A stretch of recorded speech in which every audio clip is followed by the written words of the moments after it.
Deddy Mulyadi imbau sekolah di Jabar segera serahkan ijazah yang ditahan. Gubernur Jawa Barat terpilih periode 2025 hingga 2030, Deddy Mulyadi, menegaskan komitmennya untuk menyelesaikan permasalahan ijazah yang ditahan oleh sekolah-sekolah di Jabar.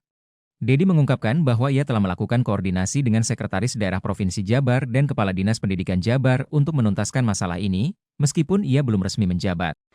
Menindaklanjuti apa yang saya sampaikan beberapa waktu yang lalu bahwa sekolah-sekolah yang menahan ijazah siswanya untuk segera menyerahkan kepada siswanya. Saya sudah berkoordinasi ya dengan Sekretaris Daerah Provinsi Jawa Barat, Kepala Dinas Pendidikan Provinsi Jawa Barat. Ada beberapa langkah yang akan dilakukan meskipun saya belum menjabat. Sebagai langkah pertama, KD mengatakan bahwa Sekda Jabar telah mengirimkan surat kepada Kepala Dinas Pendidikan Kabupaten Kota di seluruh Jabar untuk menghubungi sekolah-sekolah dan melakukan inventarisasi terhadap ijazah siswa yang masih ditahan.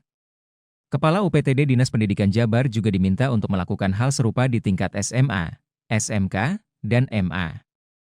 Yang pertama, Sekretaris Daerah Provinsi Jawa Barat sudah berkirim surat ke Kepala Dinas Kabupaten Kota di seluruh Jawa Barat. Intinya Kepala Dinas Kabupaten Kota harus segera menghubungi sekolah-sekolah untuk menginventarisir ijazah-ijazah siswa yang masih ditahan. Kepala UPTD Dinas Pendidikan Provinsi Jawa Barat juga melakukan itu untuk SMA dan SMK, serta Madrasah Aliyah. Kemudian, setelah terdata, ijazah itu harus segera diserahkan dan dibuat berita acara ke Kepala Dinas Pendidikan Provinsi Jawa Barat melalui Kepala UPTD di wilayahnya masing-masing dan Kepala Dinas Pendidikan Kabupaten Kota di seluruh Provinsi Jawa Barat. Setelah diserahkan, kemudian dibuat berita acara. Setelah dibuat berita acara, maka seluruh ijazah itu agar diserahkan ke rumahnya masing-masing di seluruh wilayah Provinsi Jawa Barat, sehingga tidak merepotkan peserta didik yang ijazahnya belum diserahkan. Karena ini adalah kewajiban negara. Negara harus hadir untuk pendidikan dan negara harus melayani siswanya untuk mengikuti pendidikan dengan baik dan tidak boleh menahan ijazahnya.